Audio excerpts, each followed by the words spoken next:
विघ्न को हरने मंगल करने, विघ्न को हरने मंगल करने, मूस पे हो के सवार आओ, आ जाओ गणराज आओ, आ जाओ गणराज।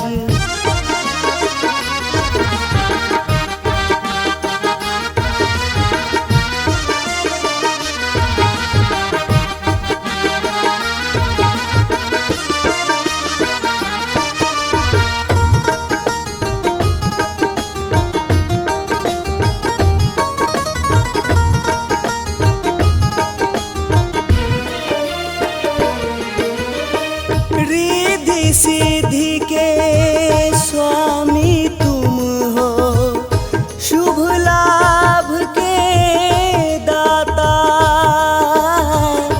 जो कोई आए शरण में तेरे, मन वांछित फल पाता।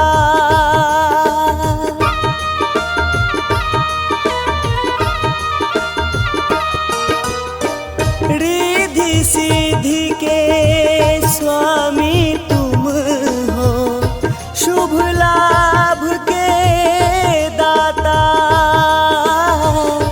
जो कोई आए शरण में तेरे, मन वांछित फल पाता। हो के मगन मन भक्ति में तेरा, हो के मगन मन भक्ति में तेरा, करता है अरदास आओ, आ जाओ गणराज आओ, आ जाओ गणराज।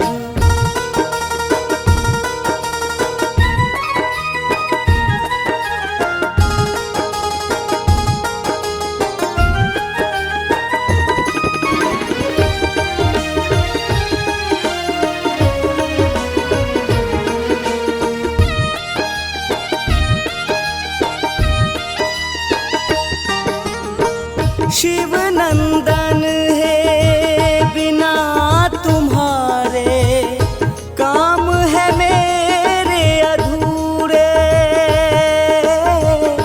आ जाओ गणपति तुम मेरे, काम हो जाए पूरे।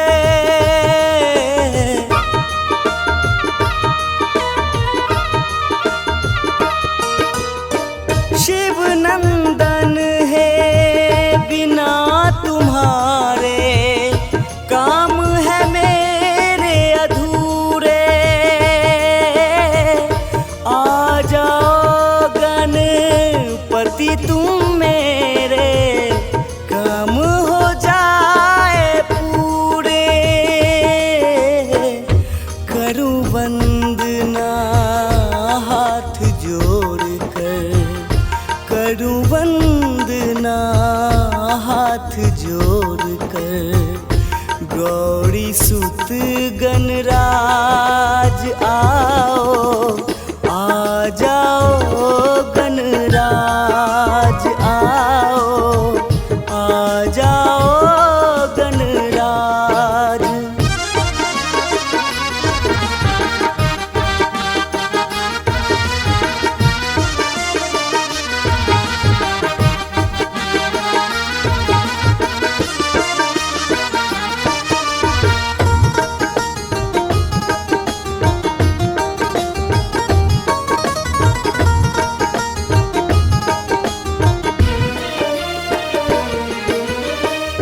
ना जानूं मैं पूजा अर्चन, कैसे तुझे रिझाऊं,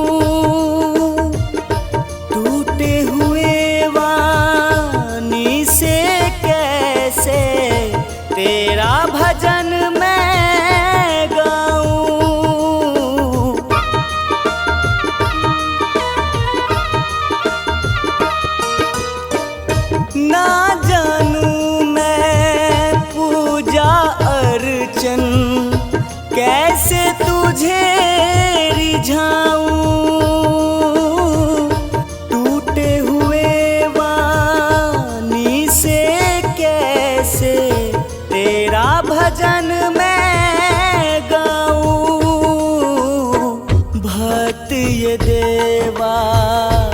शरण में तेरे, भक्त ये देवा शरण में तेरे, लगा के बैठा आस आओ, आ जाओ गणराज आओ, आ जाओ गणराज। विघ्न को हरने मंगल करने, विघ्न को हरने मंगल करने, मूस पे हो के सवार